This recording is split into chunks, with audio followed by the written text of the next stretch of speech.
Eventually, Smiley catches Lilith, but she manages to inadvertently use her newly awakened power to drain all the life force out of it. This makes her the healer, and I guess the necromancer of the group? I mean, come on, she can heal herself with this power by taking it away from others. And look what it did! That's scary! In the meantime, Igrath and crew have to find a way to escape the shock troopers sent to capture and or kill them, and working to help them out are the Indigo twins, who distract the soldiers by drawing a crowd with... Gotta get naked! Dude! Yeah, I should probably talk about this since I've been trying to steer away from this, but yes, there is indeed fan service to be had. Or... fur service. It's the same thing. Now, while it reminds me of how Fairy Tail does it in some areas of exposure, it's actually rather limited in comparison. Here's the thing. With Fairy Tail, the author will take any advantage he has to push in fan service of some kind, even going as far as having panty shots for no other reason other than to have it. Here, while it can happen, it doesn't happen at that frequency. It's pretty rare to see such a shot, and the only times where there's any real fan service, it comes from characters you can expect it from.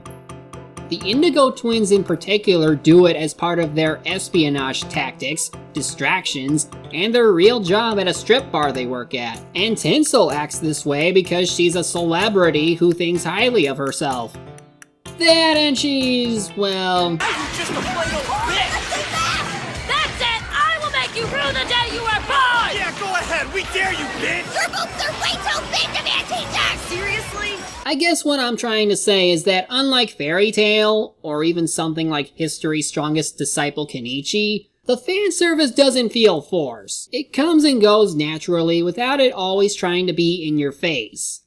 Now, I don't generally care if they have fan service, but it can ruin the experience when it gets in the way of good action or heartwarming character development.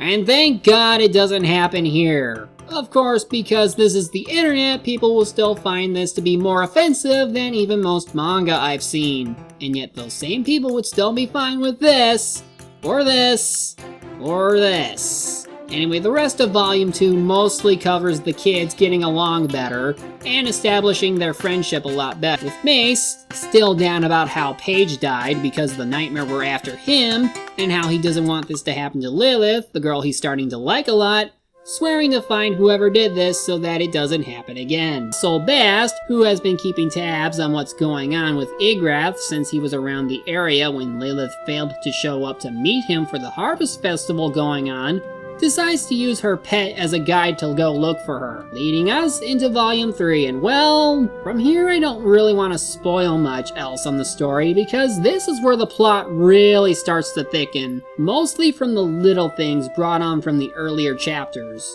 For instance, we learn more about what kind of organization Troika is, which is basically a group trying to keep the nightmare under control since the government isn't doing anything on that, and even considers their group terrorists. Bast becomes a party member at long last, and reluctantly agrees to at least watch Mace while the girls try to convince their father on what's going on, and failing to do so because he's an idiot. Andy looks to be in line to becoming a dark Dreamkeeper himself if he doesn't get his act together and realize he's being used, and more importantly, Ravat gets to shine in this. Oh, Ravat, you looked cruel and sinister when you first spoke, but here, you're a real monster for reasons I cannot say, but damn, his wording is just perfect. Vicious, cruel, totally evil. I can picture him as being voiced by George Scott.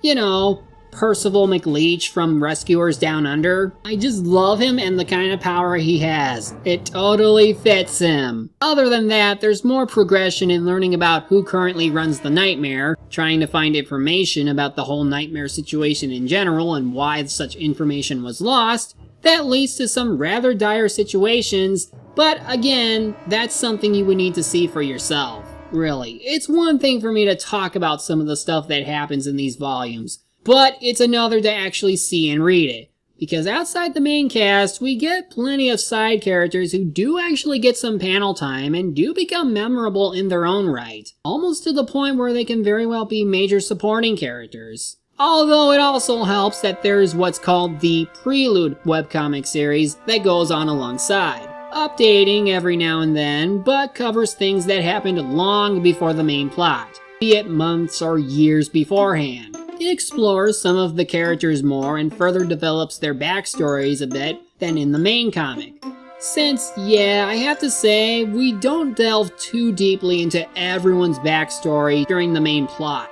It's mostly current events with some ties to things I'm assuming will be explored later, hopefully as they come important. They can be just as interesting as the main comic stuff and even allow more comedic material than the dark and sometimes saddening cases that can occur otherwise. Though it kinda sucks that because it is in webcomic form, the time it may take to finish certain subplots or backstories may be longer than when the main story makes it relevant, especially whether or not certain characters who show up during the prelude make it into the main story as important characters. And much like any webcomic, the rate of release may be a bother to those who aren't used to having only a page worth of content every week or so. Technically that applies to the main series, but because it comes out as a graphic novel first and then updates through webcomic form, it just becomes something like with comics that come out on an irregular basis. Though unfortunately I don't know how often that happens. It doesn't help that the earliest Dreamkeepers has existed was 2005, and the third volume was only published in 2012, and the upcoming volume 4 is coming out this year. Like, damn! And because it's only now I've jumped into this series, I can't really say why exactly this was the case. I do know it went through plenty of renovations. So with any luck, perhaps nothing of that sort happens again, because I'd hate for this to one day stop and never continue after only coming so far without being close to the end. And this comic has been going on for years with an estimate to wanting to go as far as 15 to 25 volumes. That will require diligence as well as a well-patient audience to last that far, but that's part of reading comics, I guess. Hopefully the creators will keep motivated to last that long, because I'm genuinely interested to see where the story goes from here. That, honestly, is where any technical faults I may have with it lie.